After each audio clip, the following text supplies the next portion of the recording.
The Equitable Life Assurance Society presents This Is Your F.B.I.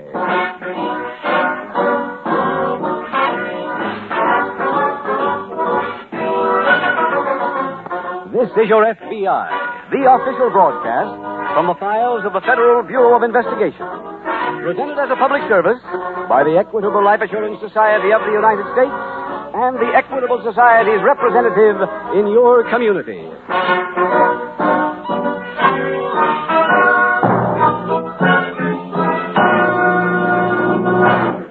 Has this ever happened in your home?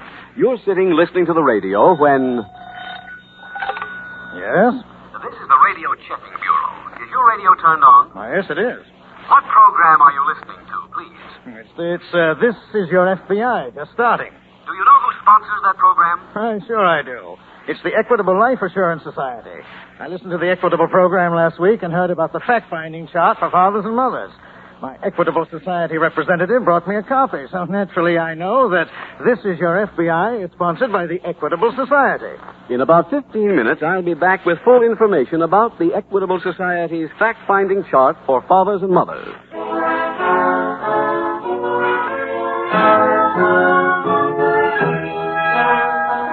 Tonight's FBI file, The Prodigal Brother.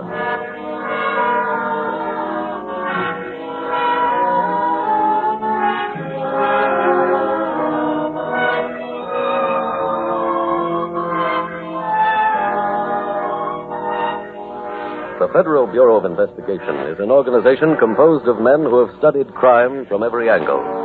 They know that in this past year there have been 1.5 million major crimes committed in the United States. They know that there are more than 18 million sets of fingerprints in the criminal files. They know not only those and other figures, but also what are the best ways to fight an outbreak of crime on any front. Their knowledge on the subject is specialized and modern, and yet some of that knowledge is almost as old as time itself. After a recent archaeological survey of some stones brought to the surface by bombing in Italy during the war, it was decided that the writing on the tablets could be deciphered to mean, and here I quote the verbatim translation, "Crime must be concealed by crime." Yes, that apparently was true a couple of thousand years ago in a civilization that died shortly after those tablets were chiseled. But while the civilization died, those words, "crime must be concealed by crime," are as true today as they ever were.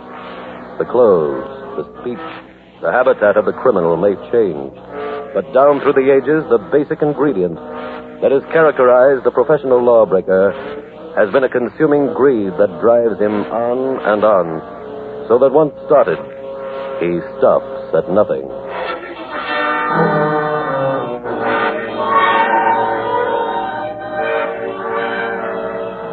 Tonight's file opened late at night in a quiet suburban district in a large Midwestern city. A short, heavy-set man furtively approaches a home in which all the lights are out. He goes up the front steps quietly. He knocks on the door. There is no answer. After a wait, he knocks again. Feeling now that no one is home, he takes a small pass key from his pocket and lets himself in. He turns on the lights, goes to the living room. He picks up the telephone and dials. As the operator answers, we hear him say, "Hello, operator. This is Elmwood 46970. I want to talk to Valley City 7923. Yeah, that's right. Okay, I'll wait." He lights a cigarette and smokes nervously as he waits for his number.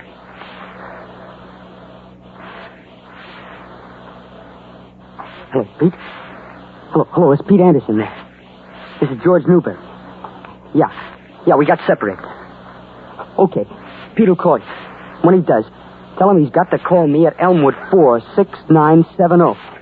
Go ahead, dear. Hey, I gotta hang up now. Goodbye. Oh, Larry, shopping's the only part of Christmas I don't like. I know what you mean. Where do you want to put all these packets? In the bedroom. You leave the lights on, Ruth? No, I don't remember. George, Hi, sis. Who's that? My brother, George. Hi, Larry. How'd you get in here?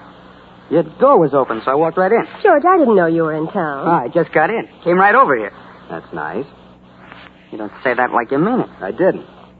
In trouble again? Larry, please. Well, that's the only time we ever see him.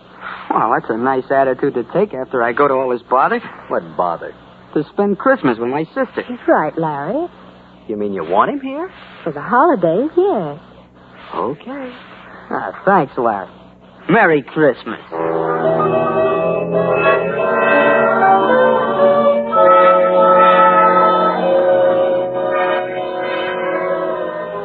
Later that night, in the local FBI field office, Special Agent Jim Taylor approaches the desk of Agent Gene Crawford.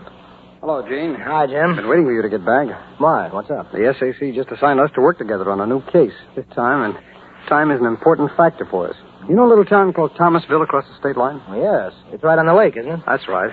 Well, two men stole some jewelry there this afternoon. Oh. A few hours after the robbery, they were in a saloon in Thomasville when a local policeman recognized them.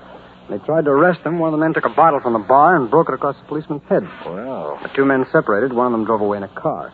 The bartender got the license number of the car, and it's just been found abandoned here in town. Any idea who the two men were? No, the local policeman is still unconscious. However, we got partial descriptions on them from the bartender. One of them has a scar on his left cheek. Well, that's not very much to go on. What about the clothes they were wearing? Well, the one who jumped into the car and drove away was wearing a black and white checked Mackinaw with a torn right pocket.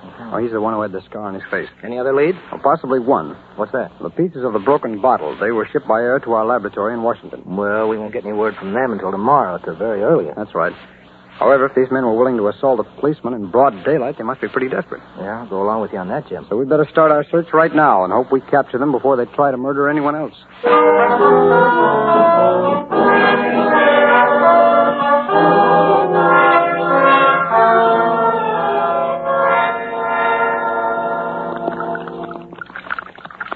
Hey, sis. Yes, George? How was Larry this morning about my being here? We didn't talk about it. We didn't talk much about anything. It was late for work. Hey, is this the only razor he's got, this straight edge one?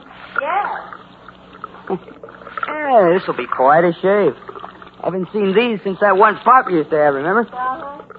Hey, how about that time I tried to sharpen it on the strap? What a carving job I did, huh? Yeah, I never forget the way Pop was... Yeah? Come here a minute, please. Oh, I'm shaving, sis. What do you want?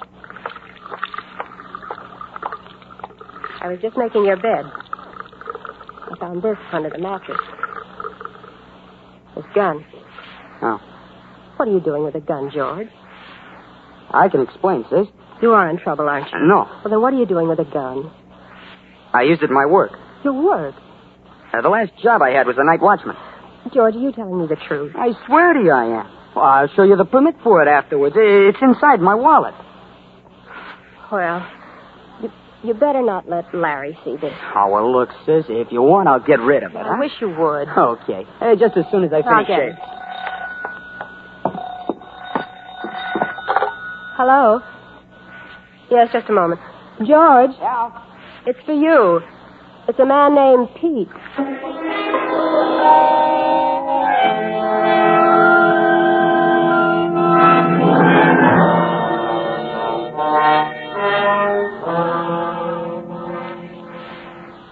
Gene, we just got a report back from Washington. What'd they have to say? Well, Lab took those pieces of broken glass and put the bottle back together again. That's remarkable. Yeah, and then they went ahead and got enough prints off the bottle to enable Ident to send us complete description. Whose prints are they? They belong to a thief named George Newberry. The last 3 times he was arrested, he was working with a hoodlum named Pete Anderson. Oh, I see. We sent a picture of Anderson to Thomasville to see if the bartender can identify him. Taylor, Oh, yes, Arnold? message here for you from the teletype room. Fine, thanks, Arnold. That's from the local police department of Valley City. Hey, Anderson was seen there, but he eluded the police and left town. I'll get it, Jim. Special Agent Taylor speaking. Yes, sir. Yes, that's right. Yes? Don't have any idea at all, huh? Yeah, I see. Well, thank you very much for calling, sir. Goodbye. That was a parole officer back east who handled Newberry's case for a while, Gene. He says that Newberry has a married sister living here in town. What's her name? Well, that's the rough part. He doesn't know. He just remembers hearing Newberry talk about it. Oh, these men are dangerous, Jim, and if they do meet here, we may have a two-man crime wave on our hands. Yeah, I know that, Gene. That's why I wish the story in this afternoon's papers would bring us some results. Well, it's too late now to get anything else into the papers before tomorrow morning. Yeah. But I think we ought to go down and give them this new information we have and the pictures of Newberry and Anderson. Okay. You go to the store and I'll go to the record. Okay. Meet you back here in an hour.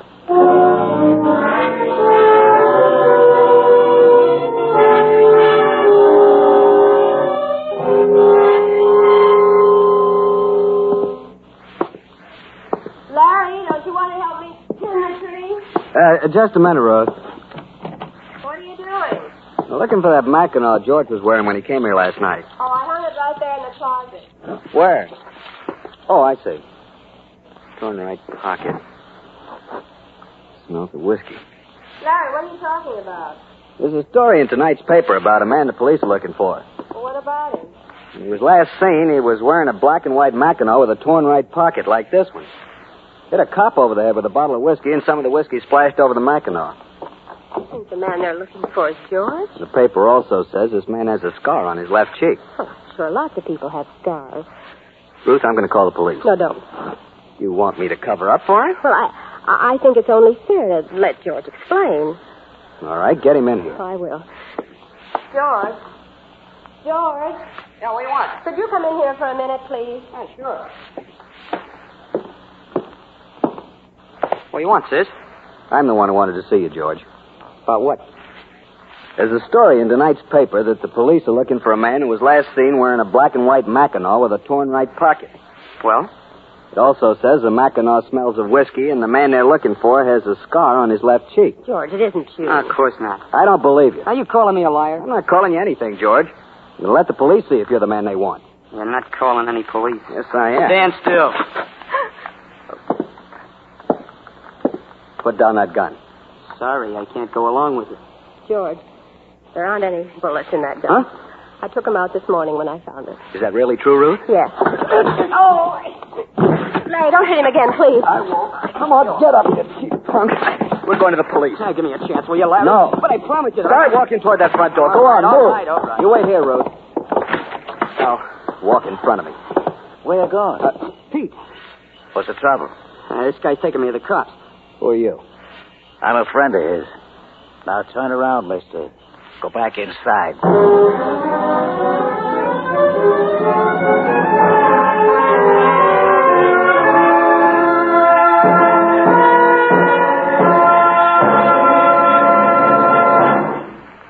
We will return in just a moment to tonight's exciting case from the files of your F.B.I. Now, listen. Fathers and mothers, the next 60 seconds that tick away may mark a turning point in your children's lives, may have an enormous influence on their future happiness, their future success. All that in 60 seconds? Yes, in the next 60 seconds, you will hear about the Equitable Society's famous fact-finding chart for fathers and mothers. Fact-finding chart for fathers and mothers? What in the world is that? It's a chart that every father who really loves his family should have. A chart which shows him how to figure out just what income his family would need if he should die unexpectedly. The minimum amount of money his wife and children would require to maintain a comfortable standard of living. Fred, do you know how much that would be for your family? I know, Mr. Keating. Can't say I do. Well, you'll have the answer in 5 minutes flat with this Equitable Society chart. You're guided every step of the way by easy-to-understand pictures. In no time at all, you'll know just what income your family will need to keep going and to keep together during the critical years until your youngest child finishes high school. Mr. Keating, this chart looks like just what I need. How much will it cost? Not 1 cent, Fred. They're free. Phone your Equitable Society representative and ask him to bring you a fact-finding chart for fathers and mothers. Or send a postcard, care of this ABC station, to the Equitable Life Assurance Society. Your request will be forwarded to the nearest Equitable representative. If you truly love your children, you will not let another day tick away on the clock without sending for the fact-finding chart for fathers and mothers prepared for you by the Equitable Life Assurance Society of the United States.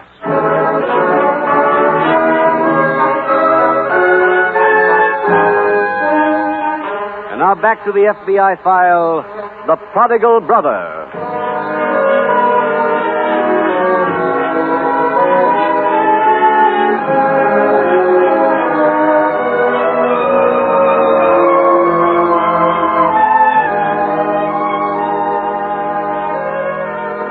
Tonight's case from the files of your F.B.I. again illustrates a point the Federal Bureau of Investigation has tried to drive home to you listeners on previous broadcasts.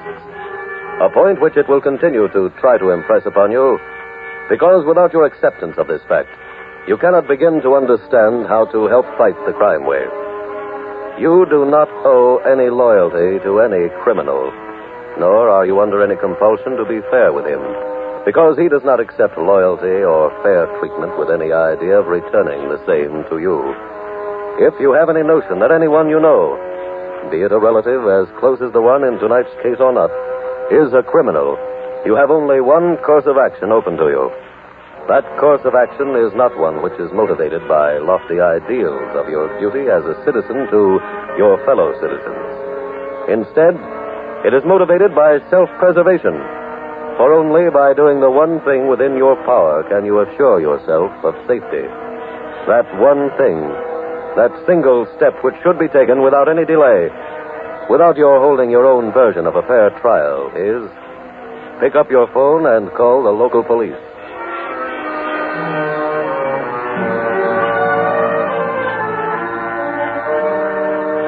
Tonight's file continues at the local F.B.I. field office.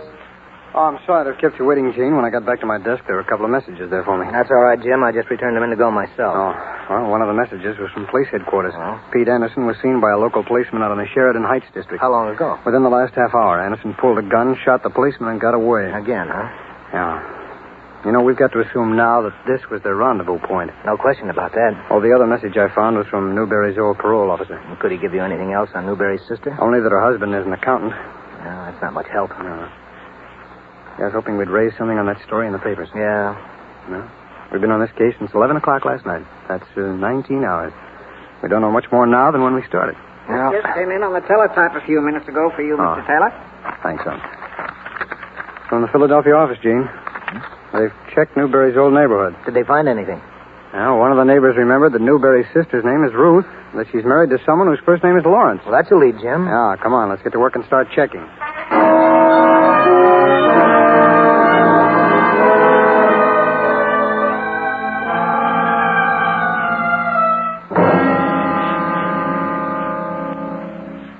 George. Yeah. What are you doing? Tightening some ropes. I want my brother-in-law to be as uncomfortable as possible. Leave him alone a minute. I want to talk to you. Yeah, what about? Stuff we heisted. Give it to the fence? Uh-huh. What did the guy say? We get $6,000 for the whole thing if we wait till he has a chance to get rid of the stuff. That might be a year. If we don't want to wait, we can take $2,000 now. Not very much. Hey, we're pretty hot, kid. Could stay under. Where? Here. Didn't you say your brother-in-law's an accountant? Sure, why? If he don't show up at his office for a couple of days, somebody's going to start wondering why. You better catch this place off quick. Well, where we go? Over to Bay City to see the fence. Okay. What about them? Your relatives? Yeah. Before we go, we'll take care of them.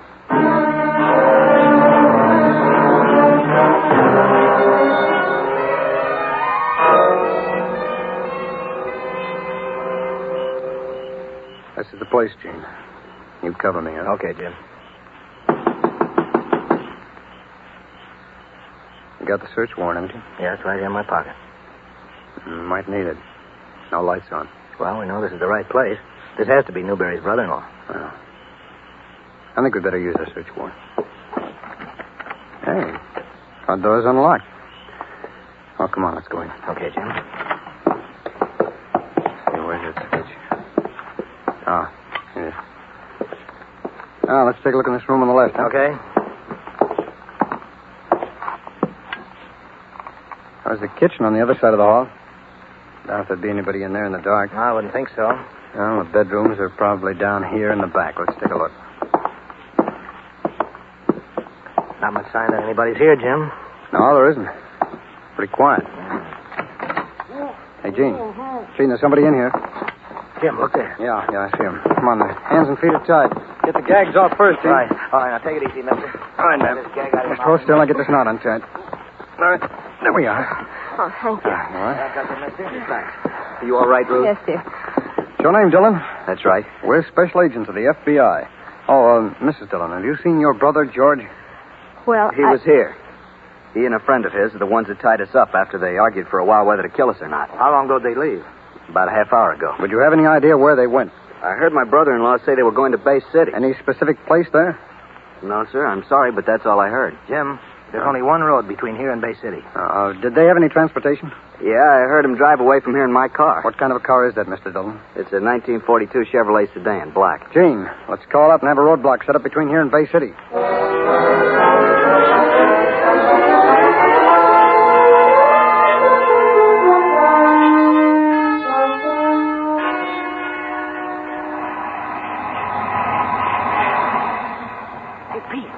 Over here. You did the car? Yeah, Where? behind the diner. Hey, Pete, why don't we go in and get some coffee? We'll wait for the driver of that truck to come out. Which truck? That one with the trailer full of new cars. It'll be a nice score without the driver. We need him. If we get a ride on the truck, we let the driver front for us. Here he comes. What do we do? Up the handle.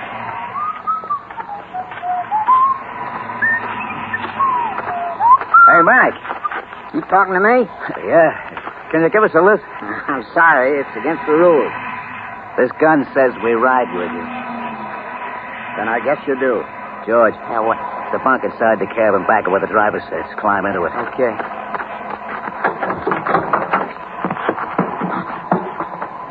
Keep this guy covered and get up there with you. Right.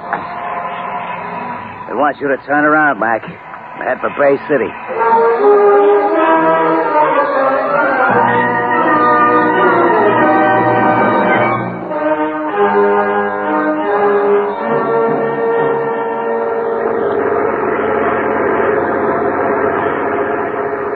Pete.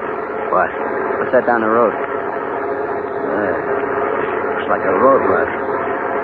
Yeah, they're stopping every car. Driver, take it easy and listen to me. Okay. There's cops up ahead. Stop when I tell you to and talk straight to them. We'll be hiding back here, and if you say one word out of line, we'll blast.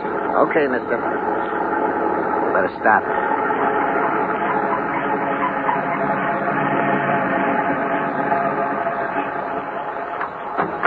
May I see your identification, please? Here's my badge. Thank you. I have pictures here of a couple of men we're looking for. Will you take a look at these? All right, sir. You seen either one of them? No, sir, I haven't. May I see your license, please? Yeah. Oh, yeah, just a minute. Here you are. Thank you. Okay. Here you are. Sorry to hold you up. You can go ahead now. Oh, just a minute. Yeah? Hold it a minute, will you? I want to play a searchlight into those cars up there in your trailer. Yes, sir. Oh, Sergeant. Rake it with your light. To the front more. Gene? Yo. See anything? No, Jim. Okay. All right, driver. You can go ahead.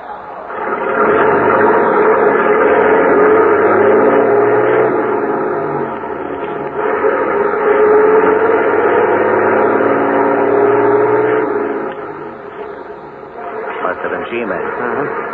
Where are you fellas going in Bay City? Just wait till you get to town. We'll show you. Okay.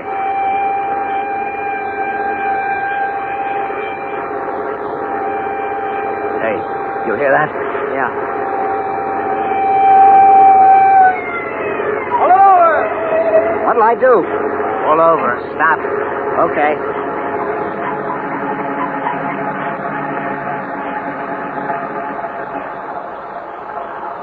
I see your badge again, driver. Yes, sir. Here you are. Will you step down out of the cab, please? Sure. Now, get out of the way, driver. All right, Newberry. You too, Anderson. Come on out of there with your hands up. You know you're in there. Now come on out or we'll come in after you. I'm going, Pete. No, wait. I'm going. One of them, Jim. Yes. All right, you. Stand over there. Yes, sir. Here comes the other one. Now. Hey, he's making a break. No, he's not. Well, good work, Jim. That's the best tackle I've seen all year. Come on, Anderson. Come on, get up. All right, Gene, throw the cuffs on both of them. We'll all ride back to town together.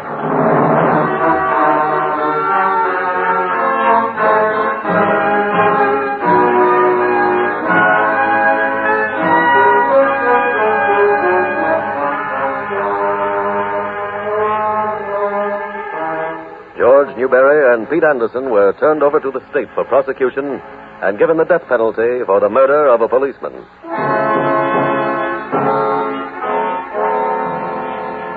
What made Special Agent Taylor decide to overtake the trailer truck loaded with new cars was that those cars were manufactured and assembled in Bay City. Special Agent Taylor therefore realized that there would be no reason for a truck fully loaded with new cars to be headed toward the city containing the factory. And thus, because the special agent exercised a keen power of observation, 2 dangerous killers were captured. This was no stroke of genius, but it was calm, deliberate logic after tireless investigation. It is true that some files are closed because the special agent gets an inspiration or a hunch, call it what you will.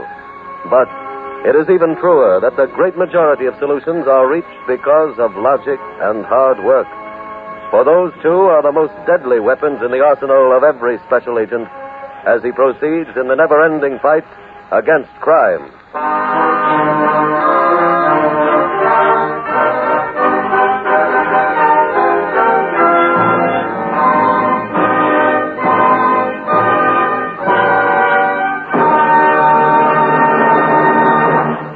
In just a moment, we will tell you about next week's exciting case from the files of your F.B.I. But now, listen. Yes, the seconds, the days, the years are speeding by. The sooner you send for the Equitable Society's fact-finding chart for fathers and mothers, the quicker you will be able to safeguard your family's future security and happiness against the hazard of your unexpected death. So don't delay. Phone your Equitable Society representative soon. Or send a postcard to the Equitable Society, care of this ABC station. Your request will be forwarded to the nearest representative of the Equitable Life Assurance Society of the United States.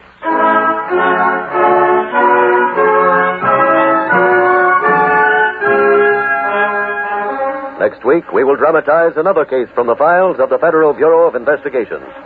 The story of a special agent's search for Santa Claus. Its subject, the Christmas season. Its title, The Return of St. Nick. The incidents used in tonight's Equitable Life Assurance Society's broadcast are adapted from the files of the Federal Bureau of Investigation.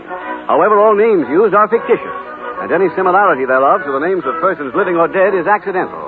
Tonight, the music was composed and conducted by Frederick Steiner. The author was Jerry D. Lewis. Your narrator was William Woodson, and Special Agent Taylor was played by Stacy Harris. This Is Your F.B.I. is a Jerry Devine production. This is Larry Keating speaking for the Equitable Life Assurance Society of the United States and the Equitable Society's representative in your community, and inviting you to tune in again next week at this same time when the Equitable Life Assurance Society will bring you another thrilling story from the files of the Federal Bureau of Investigation. The Return of St. Nick on This Is Your F.B.I. This is ABC, the American Broadcasting Company.